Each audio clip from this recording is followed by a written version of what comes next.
we'll be talking about metabolic response to trauma. Trauma can be in form of physical assault. It can be in form of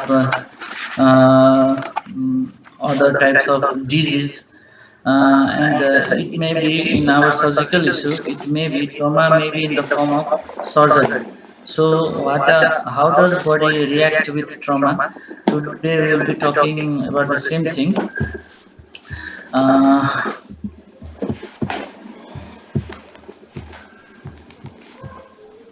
mm, so basically, trauma.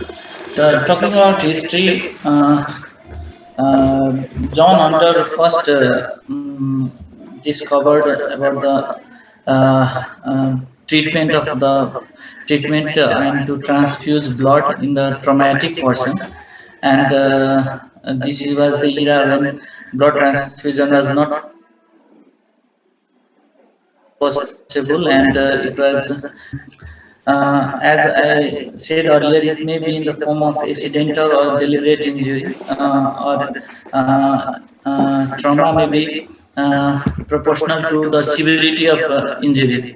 Means more is the trauma, more is the tissue response or physiological response, and trauma may be there in the form of infection, and after surgery, actually we are giving trauma to the person, and this will respond by person in different metabolic and physiological changes. So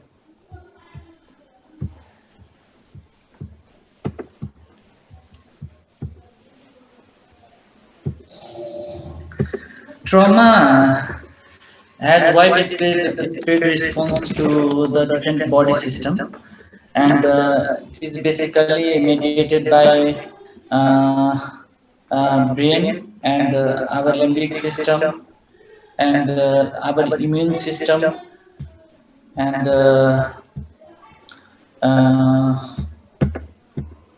and basically it is mediated involuntary by our sympathetic system. So this is the pictorial diagram which shows uh, how the trauma is being mediated. If the patient has hypovolemic shock, it is mediated by renin-angiotensin system to produce renin, and then angiotensin to aldosterone to resuscitate or to restore volume. And basically, this is mediated by hypothalamus, and hypothalamus will produce, will act on anterior pituitary and posterior. Basically, this is a physiology. But after trauma, uh, brain autonomic system gets activated, and this will try to restore the physiology of the body. So basic concept of homeostasis. It was seen that for patient or for the person to be alive, the patient or person need to be in a state of homeostasis. Homeostasis means basically the state of balance, and if there is homeostasis in the body, the patient is living or patient is alive. If there is alteration in the homeostasis, the patient will have threat to the injury, and patient may go into shock, and this may be life threatening. So basically, in the concept of trauma, we try to maintain homeostasis in this patient, and after the involvement or advancement of this medicine, what are the different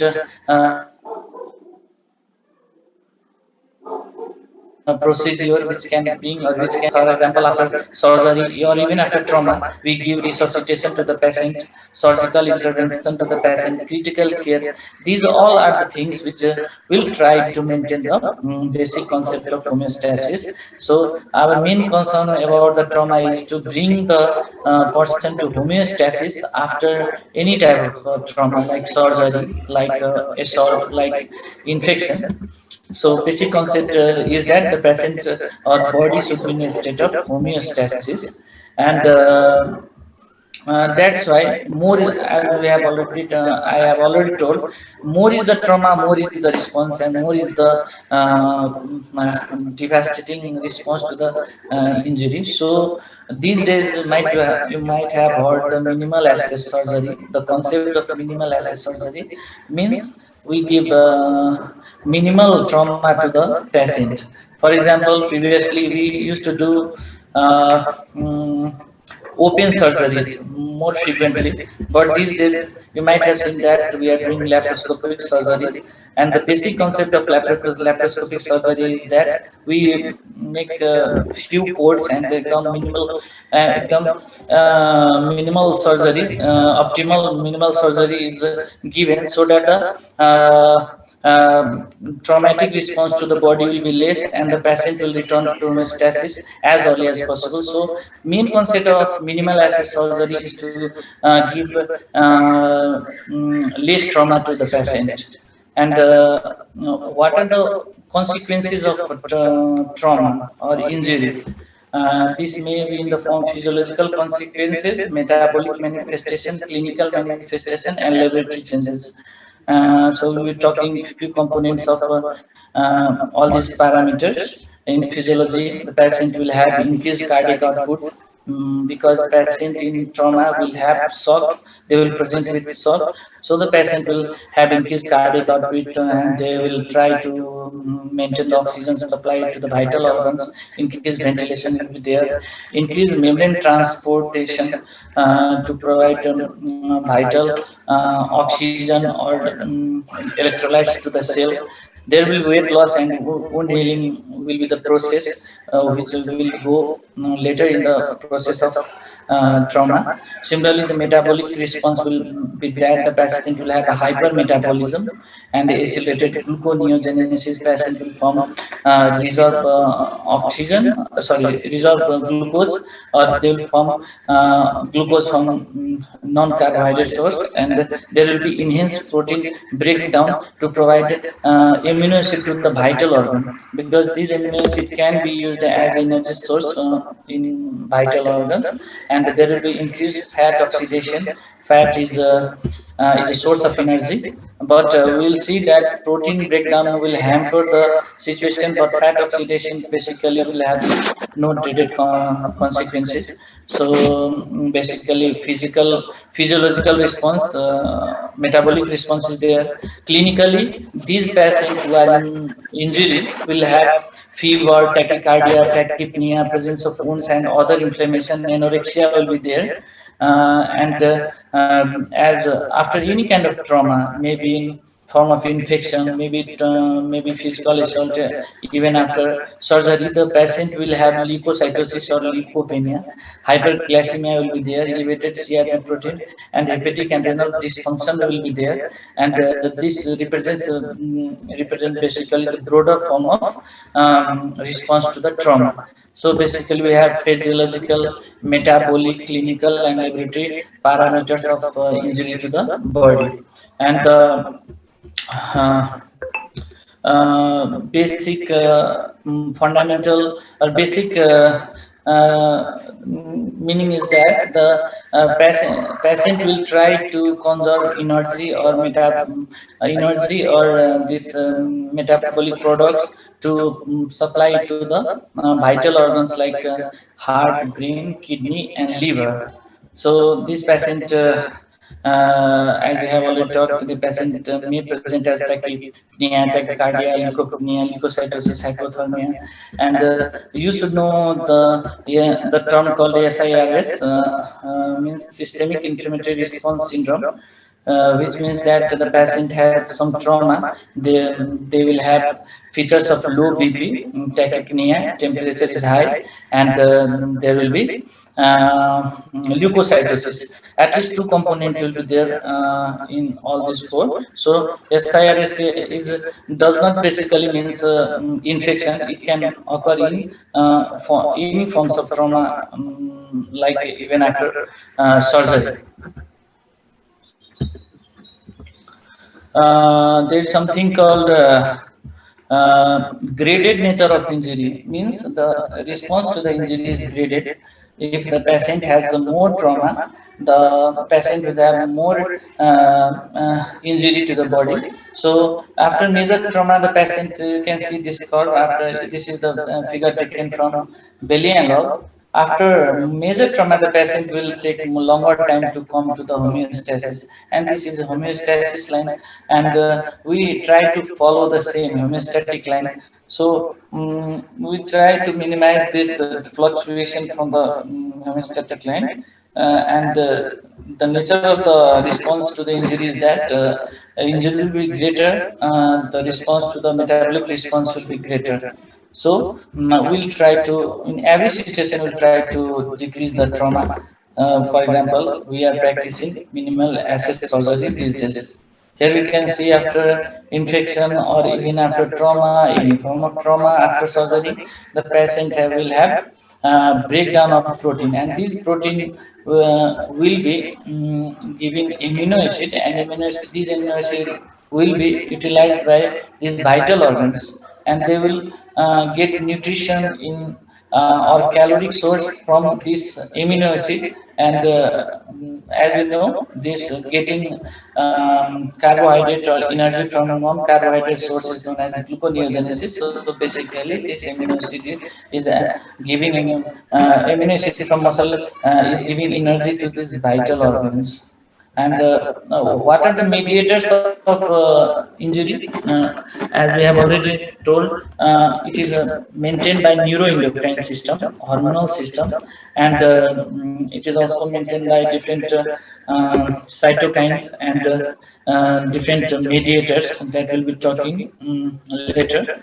Here you can see the hormonal response after trauma. The sympathetic nervous system will be activated, and trauma or after injury, even after infection, this will act on nervous system, basically autonomic nervous system, and this will act on sympathetic nervous system, and this will act on pituitary, adrenal, pancreas, and this will produce different mediator hormones that will try to restore the homeostatic level of the body. So adrenal will produce adrenaline, cortisol will increase, ACTH will growth hormone will increase, and glucagon, and the different immune system will be also be acting, and immune system will produce these interleukins and TNF alpha, insulin, and these all causes the overall holistic picture in this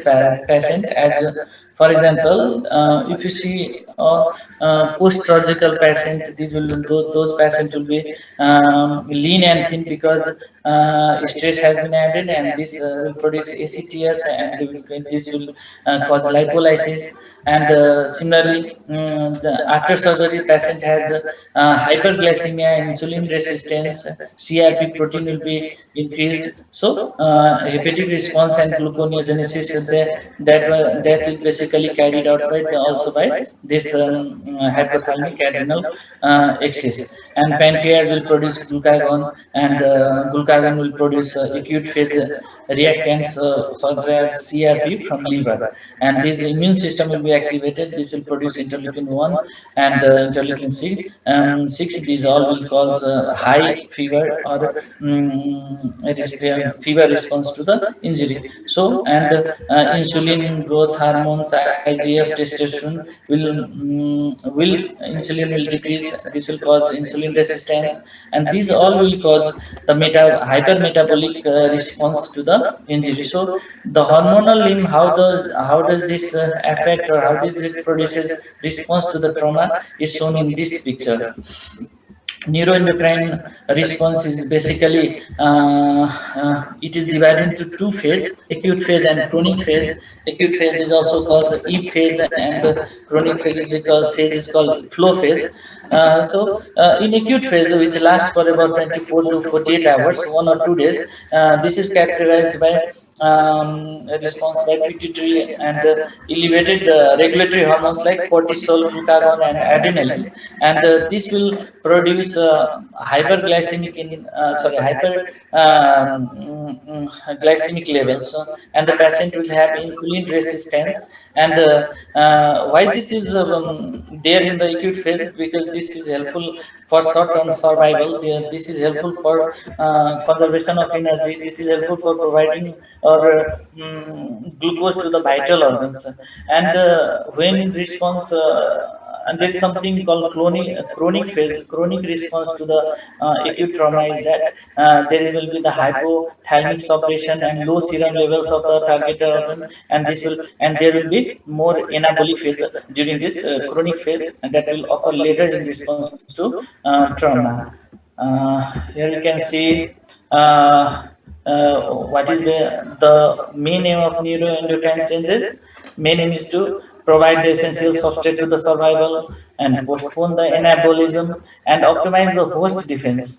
So this response will be carried out by acute phase reactants, acute phase neuroendocrine response, and acute phase cytokines and interleukins responses. Here you can see cytokines which is responsible for acute phase reaction is interleukin 1, 6, TNF alpha, and nitric oxide endothelin 1, and cytokine interleukin receptor antagonist. These are the mediators which carry out the acute response to the injury.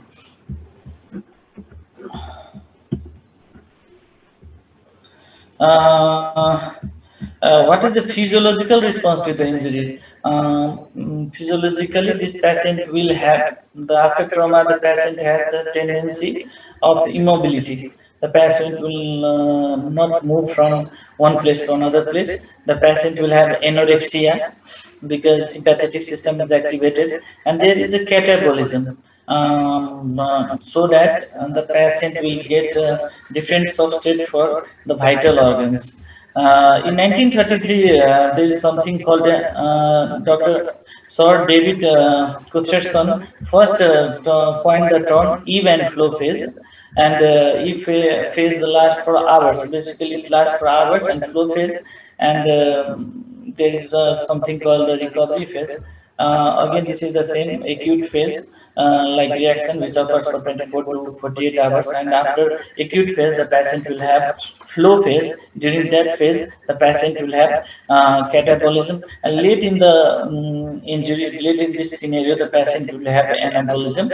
And so you need to know the term ebb and flow. Ebb is basically the acute phase reaction or acute phase changes. Flow phase is basically it's a catabolic phase or anabolic phase which occurs generally after days, or it may continue up to weeks. So in ebb phase, untreated shock, there is a decreased body temperature, decreased O2 consumption, lactic acidosis, decreased insulin, hyperglycemia, because this occurs for 24 to 48 hours, and then this basically decrease your anabolism or the metabolic process, so that the substrate will be used to protect the vital organs. But after ebb phase, after 2 or 3 days, there will be flow phase, during which this all stress hormones will be decreased, and the patient will have decreased immunological response, hormonal response, and patient will then have conservation of resources, and the patient will go to catabolism. And only after later phase of flow phase, the patient will try to activate the GI system, so that the patient will have conservation or anabolic process will activated later. Here is the tableted form. Again, this is the same thing. If phase for 24 hours, catabolic phase, anabolic phase, it for occurs after 10 to 60 days. And these are the different physiological and hormonal parameters that we talked earlier. E phase again approximately it's 24 to 48 hours, and the main hormone is the catecholamines. After activation of sympathetic system, cortisol, adrenaline, angiotensin, and aldosterone system gets activated, and during this phase, the proper resuscitation is needed to restore or to resuscitate, because proper restoration of proper fluid or resuscitation will try to bring the homeostasis in this patient. So what is our role during E phase to protect or to maintain the homeostasis? The stages to we have to act promptly. We have to give fluid analgesics and different drugs which will bring or which will maintain the homeostasis phase of the body. And as we know, the main physiological response during E phase is to conserve the volume and energy stored in the body. Flow phase again it's acts for several weeks, and what is our intervention in flow phase is that after surgery we have some parameters. We mobilize the patient early, we give early mobilization, we give early feeding to this patient so that the patient will restore or will come to the normal level as soon as quickly. So there are some surgical intervention or therapeutic intervention which can be carried out during E phase to bring the optimal level of homeostasis. Similarly, during flow phase, there are some parameters which you need to know so that the patient will come to homeostatic state as early as possible.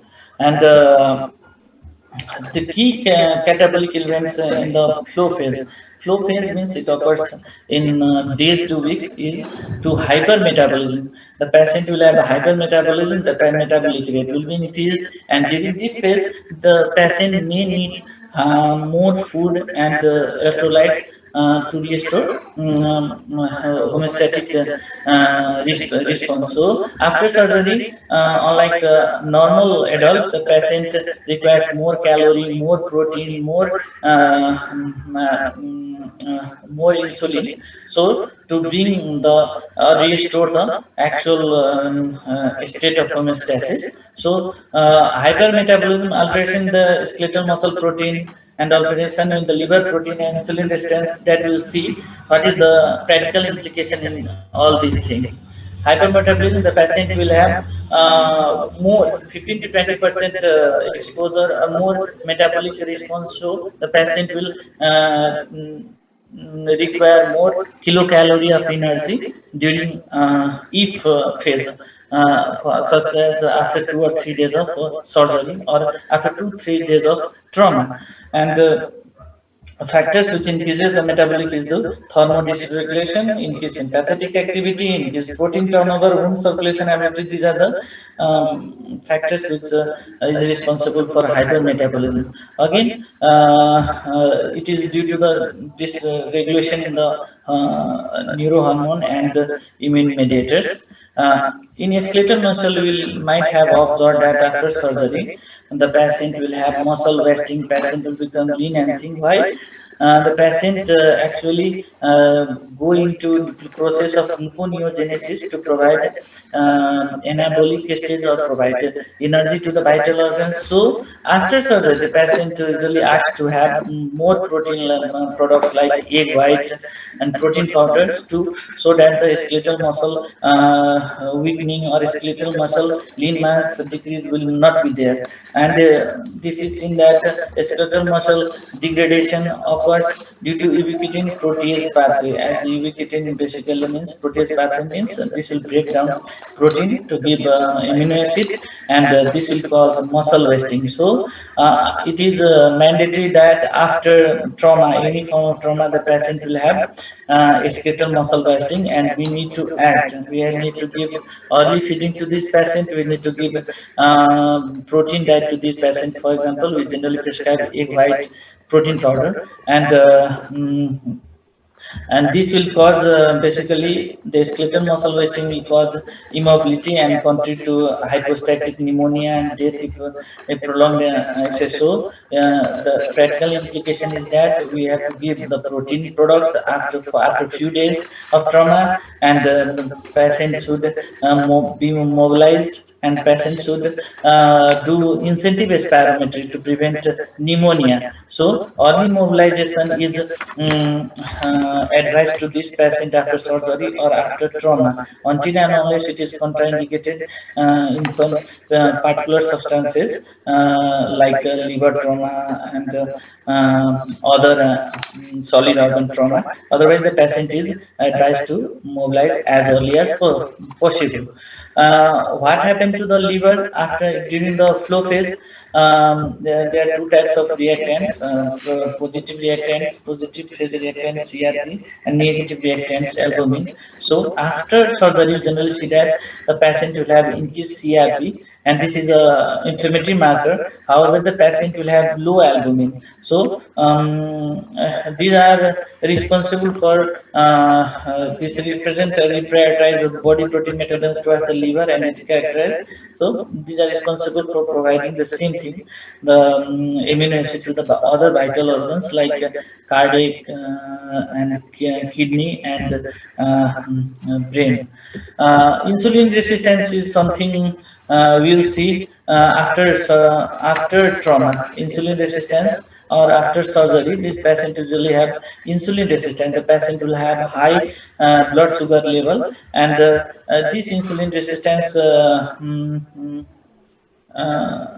okay, there will be end of session after 10 minutes, but I request you all,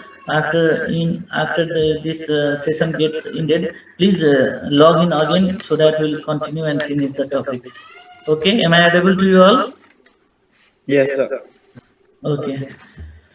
You, sir. So insulin resistance is seen something seen after trauma, any form of trauma, and this is the main concern which we need to act on. Even after surgery, there is insulin resistance, and why there is insulin resistance? Insulin more will be pain. There will be more insulin resistance. More will be the mediators like inflammatory mediators. They will produce insulin resistance. So main thing is that we have to maintain the homeostasis, or we have to keep the patient homeostatic level or metabolism level to its basal level. We don't want to alter or we don't want to give major trauma, or even if there is major trauma, we'll try to reduce this trauma in form of critical care, in form of analgesic, in form of antibiotic, in form of fluid resuscitation, so that the patient response to trauma gets truncated, and the patient will come to this normal hemostatic level as soon as possible. So here it is written, insulin resistance may go up to approximately 2 weeks, and this will mimic type 2 diabetes. Even after, you may have seen that we have glucose monitoring in these ICU patient. For regular monitoring of glucose is there, 2 hourly, 3 hourly we monitor glucose level, and we give insulin, not oral hypoglycemic drugs. So we need to act on insulin resistance, and if we act on insulin resistance as soon as possible, or if we adequately act on insulin resistance, the patient will have better outcome. Similarly, the patient will mimic that type 2 diabetes mellitus, and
sir गइसक्नुभयो है?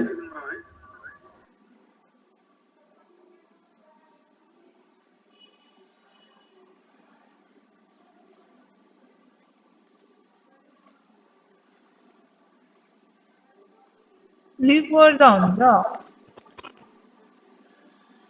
हुँदैन है? आउनुभयो sir.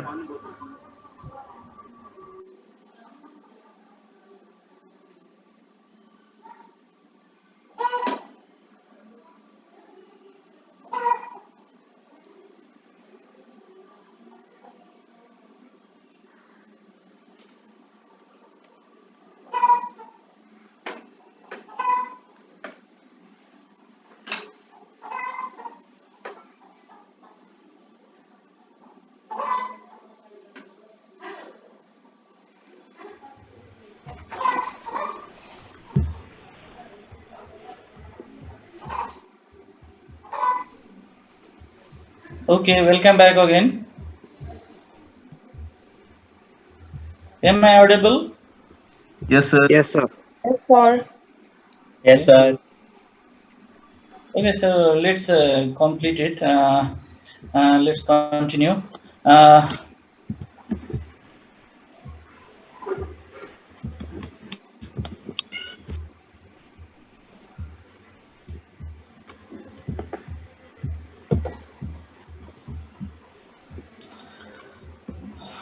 so, energy reserve come from fat, and energy source come from skeletal muscles. So as we see, fat degradation will not hamper or will not have more detrimental effect, but most of our concern is for protein or for muscle mass. So we need to act more on skeletal mass wasting, and the patient should be on feed for as early as possible, and the muscle wasting should be reduced.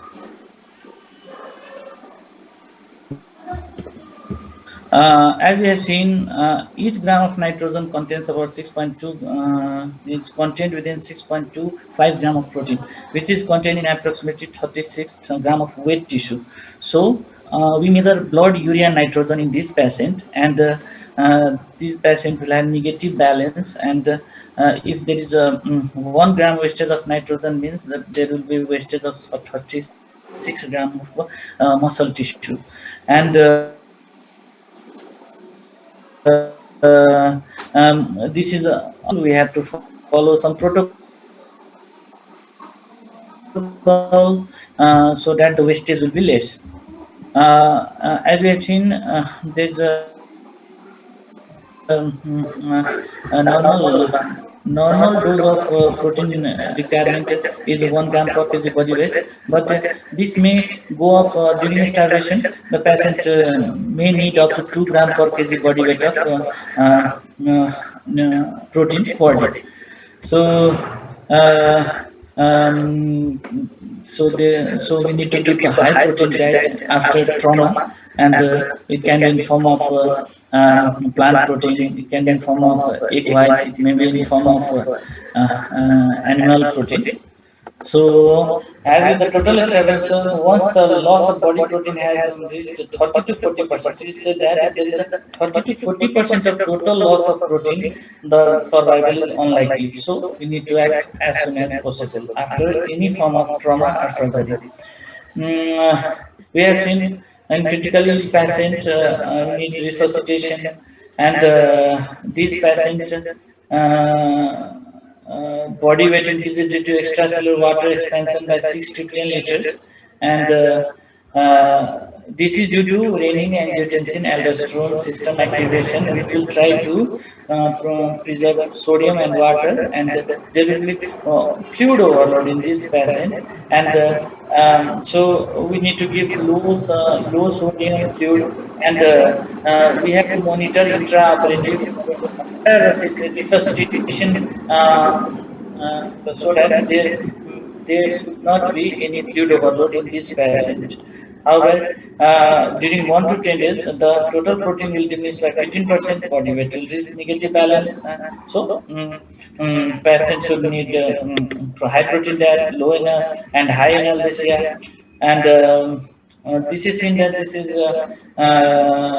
weight gain. The patient will have a catabolic stage, then anabolic stage after 16 to this means after in weeks, and acute phase lasts for in few days, in hours, and early flow phase lasts for about weeks. So what are the different armament, or what are the different factors we may consider to reduce the injury, response to injury? So it is seen that if we continue, if we control hemorrhage, the patient will have better outcome.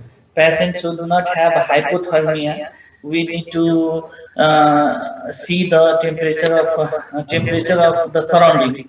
Sometimes, as we know, lethal triad, hypothermia, acidosis, and this will have a poor outcome. So hypothermia should be prevented, like in the form of beer hug, or like temperature should be increased. Tissue edema should be prevented. We need to look into the fluid. There should be no fluid overload. Similarly, tissue under perfusion in the form of shock, that should be looked into.